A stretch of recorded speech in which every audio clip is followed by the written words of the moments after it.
সদৌ অসম আদিবাসী মহিলা সন্থা হৈ মই 2015 চনত হাতীপাৰা চাহ-বাগিচাত মই সংগঠনৰ লগত জড়িত হৈছিলোঁ আৰু সেই মৰ্মে জিলা সমিতিত দায়িত্ব লৈ মই কাম কৰি আহিছিলোঁ। বিভিন্ন সময়ত চাহ শ্ৰমিকৰ আদিবাসী সম্প্ৰদায়ৰ হৈ আৰু বিভিন্ন সময়ত বিভিন্ন সমস্যাৰ হৈ মানে মাত মাতি আহিছিলোঁ।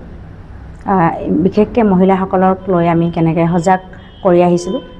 তাত আজিৰ এই অনুষ্ঠানটোত বা এই প্ৰেছ বিবৃতিৰ যোগে মই জনাব বিচাৰিছোঁ, যিটো মোৰ সদৌ অসম আদিবাসী মহিলা সন্থাৰ যিটো সম্পাদিকা দায়িত্বত মই আছিলোঁ যোৰহাট জিলা সমিতিত, সেই সম্পাদিকা দায়িত্বটো মই আজি মানে মই ৰিজাইন দিছোঁ আৰু সংগঠনৰ পদৰ পৰা মই ৰিজাইন দিছোঁ। তাত আদিবাসী জাতিটোৰ পৰা মই ৰিজাইন দিয়া নাই।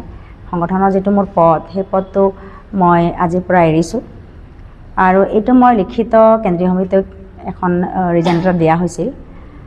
আৰু লগতে মই যিখিনি অভাৱ অভিযোগ আমাৰ আছিল বা আমাৰ চাহ শ্ৰমিকৰ আদিবাসী সম্প্ৰদায়ৰ আৰু আমাৰ তিতাবৰবাসী ৰাইজৰ যিখিনি অভাৱ অভিযোগ আছিল, মই জয় ভাৰতৰ মানে যোগদান কৰি জয় ভাৰতত মই প্ৰাৰ্থিত হিচাপে তিতাবৰবাসী ৰাইজক কাম কাজ যিখিনি অভাৱ অভিযোগ আছিল আৰু মই সেইটো সংগঠন হিচাপে মই ক'তবা নাই ক'তবা মই মানে পূৰণ কৰিব মই নোৱাৰিলোঁ। আৰু এইটোৰ কাৰণে মই এটা ৰাজনৈতিক মানে পাৱাৰ এটা মোক দিছে বা মই ল'ব বিচাৰিছোঁ আৰু এইটো হ'লে মই হয়তো আমাৰ তিতাবৰবাসী ৰাইজৰ হৈ বিভিন্ন সময়ত বিভিন্ন ধৰণৰ যিবোৰ সমস্যা আছে আৰু মই কেনেকৈ ধৰণৰ চবৰ মানে আমাৰ যিখিনি আমাৰ